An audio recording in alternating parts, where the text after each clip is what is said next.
बिस्मिल्लाहिर्रहमानिर्रहीम। शुरू अल्लाह के इसम अज़ीम से जो खालिक अर्ज़ व समा है, खुदाए बुज़ुर्ग बरतर है, और दरूदों के हार मेरे प्यारे नबी हज़रत मोहम्मद मुस्तफ़ा सल्लल्लाहु अलैहि वसल्लम। आमिर उस्मान आदिल अपने यूट्यूब चैनल और ऑफिशियल फेसबुक पेज पर पाकिस्तान और दुनिया में जहाँ जहाँ मेरे प्यारे पाकिस्तानी बसते हैं सबको सलाम अर्ज़ करता है, और उन पाकिस्तानियों को जो दियारे गैर में हैं और जो आज ईद उज़ ज़ुहा की खुशियाँ मना रहे हैं उनको ईद दिल की अता गहराइयों से मुबारक हो। नाज़रीन, दुबई इस वक्त मैदान सियासत बना है। दुबई इस वक्त रेशा दवानियों का गढ़ बना है। दुबई में पाकिस्तान के 25 करोड़ जिंदा लाशों का मुस्तकबिल का फैसला हो रहा है। पाकिस्तान की तमाम बड़ी जमातों के बड़े इस वक्त दुबई में सर जोड़कर बैठे हैं इक्तदार की बंदर बांट के लिए। आज की इस वीडियो में मैं आपको बताने जा रहा हूं कि जो शतरंज की बसात है उस पर क्या मोहरा कैसे चला जाएगा, कौन होगा पाकिस्तान का अगला वजीर आजम, सदर ममलकत की लॉटरी किसके नाम निकलेगी, पंजाब किसका, केपी किसका, सिंध किसका। ये दुबई के अंदर बड़े फैसले हो चुके हैं। आइए नाजरीन, मैं आपको आगाह करता हूं। नाजरीन, खबर कुछ यूं है कि लंदन में बैठे बाबूजी, जी हां, मियां मोहम्मद नवाज शरीफ, साबिक वजीर आजम पाकिस्तान, लंदन से रवाना हुए हैं, दुबई पहुंचे। उनकी साहिबजादी मरियम नवाज वो पहुंची हैं दुबई।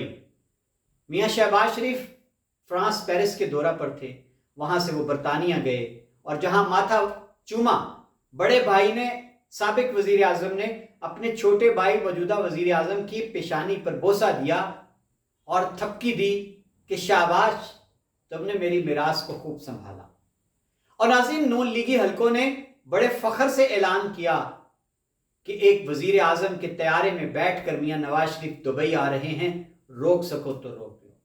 और नाज़रीन, फिर दुबई की सड़कों पर एक वीडियो शेयर की गई प्रोटोकॉल की कि ये लो, ये है शेर आ रहा है दुबई की सड़कों पर, प्रोटोकॉल देखकर तुम जल भुनकर कबाब बन रहे हो।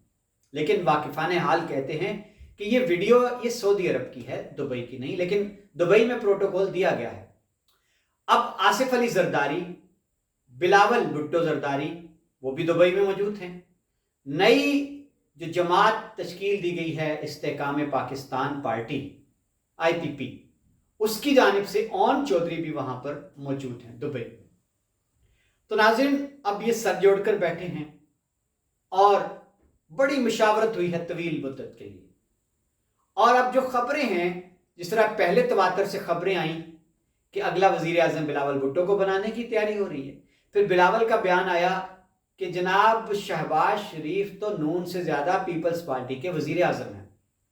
फिर नाज़रीन, ये पाकिस्तान में चंद बड़े सहाफ़ी हैं जो अंदर की खबरें लाते हैं, उनका ये कहना था कि रेड लाइन शहबाज शरीफ, फैसला हो गया है कि अगले इलेक्शन में इक़्तिदार में वही रहेगा जो शहबाज शरीफ के साथ होगा।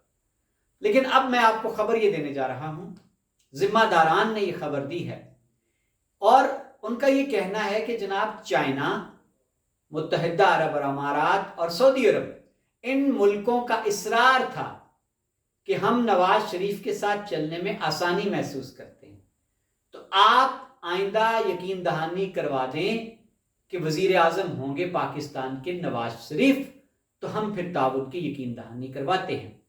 अब इसमें मसला क्या था? आसिफ अली जरदारी का, क्योंकि वो तो कह चुके हैं कि मैं अपनी जिंदगी में बिलावल को वजीर आजम देखना चाहता हूं। अब बताया ये क्या है कि जनाब फिलहाल बिलावल भुट्टो जरदारी के लिए आसिफ जरदारी को मना लिया गया है कि आप एक मौका दें मियां नवाज शरीफ को या नून लीग को, अगली बारी आपकी। बिलावल ने तो कहा था ये बारी मेरी है। बहरहाल जी, अब खबरें ये आ रही हैं कि डिप्टी वजीर आजम होंगे बिलावल भुट्टो जरदारी और चौथी मरतबा ममलकत खुदादाद पाकिस्तान के वजीर आजम होंगे मियां मोहम्मद नवाज शरीफ।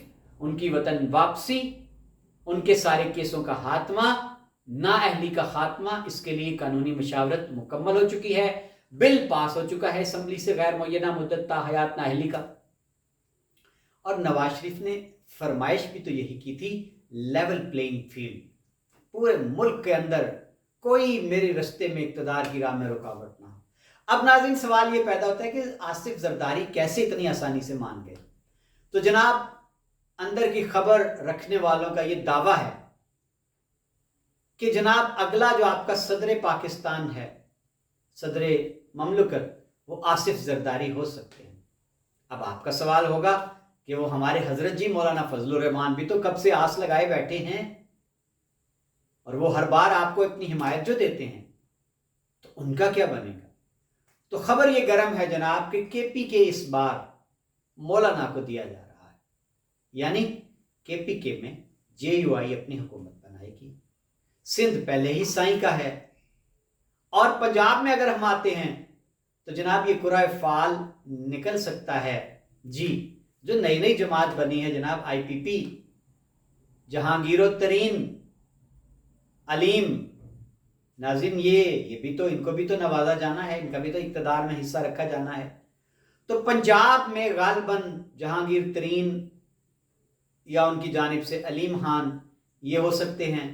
بلوچستان میں پہلے ہی مسئلہ کوئی نہیں ہے، وہاں ڈگڈگی بجتی ہے اور جو پی امن بھاتا ہے اس کے سر پر اقتدار کا ہما جو ہے وہ بیٹھ جاتا ہے۔ تو ناظرین یہ اگلا نقشہ ہے، ایک منظرنامہ ہے جو میں نے آپ کے سامنے رکھا ہے۔ بڑی جماعتوں میں اتفاق رائے ہو چکا ہے کہ ہم نے مل کر چلنا ہے، اقتدار کے رستے پر ہم نے چلنا ہے انگلی تھام کر، اور ہم نے ایک دوسرے کے کندھے سے کندھا ملا کر چلنا ہے، صراط مستقیم پر چلنا ہے، شاہراہ دستور پر جانا ہے جس کی منزل ایوان اقتدار ہے۔ اور ناظرین مزے کی بات یہ ہے کہ مکھو ٹھپ دیا گیا ہے تحریک انصاف کا، ان کو کچل دیا گیا ہے، اور گمان غالب یہی ہے عید کے بعد کہ عمران خان کے خلاف ملٹری کورٹ میں مقدمہ ہوگا، اور تحریک انصاف کو کلدم قرار دیے جانے کی خبریں بھی ہیں۔ یہ بھی کہا جا رہا ہے کہ اگلے الیکشن میں ہو سکتا ہے بیلٹ پیپر پر بلے کا نشان ہی نہ ہو۔ تو پھر کون سیاں بھائی کوتوال، اب در کاہے کا؟ تو جناب ستے حیران ہے، مورخ لکھ رہا ہے، راوی چین ہی چین لکھ رہا ہے۔ ناظرین مزیدار کھیل ہے اقتدار کا، دیکھتے ہیں کہ آنے والے دنوں میں کیا ہونے والا ہے۔ منظر نامے کا جو ایک خاکہ تیار کیا گیا ہے دبئی میں، جس کو اب لندن پلان کے بعد دبئی پلان کا نام دیا گیا ہے، جی ناظرین دیکھتے ہیں۔ ایک کھیل انسانوں کا ہوتا ہے، ایک کھیل تقدیر کا ہوتا ہے۔ بہت شکریہ ناظرین، یہ تھا سیاسی تجزیہ آپ کے لیے۔ اپنا خیال رکھیے گا اور اپنی قیمتی رائے دینا مت بھولیے گا، کیونکہ آپ کی رائے سے مجھے اپنے اس پروگرام کو اس کی نوک پلک سنوارنے میں مدد ملتی ہے۔ رب رکھا، اللہ حافظ۔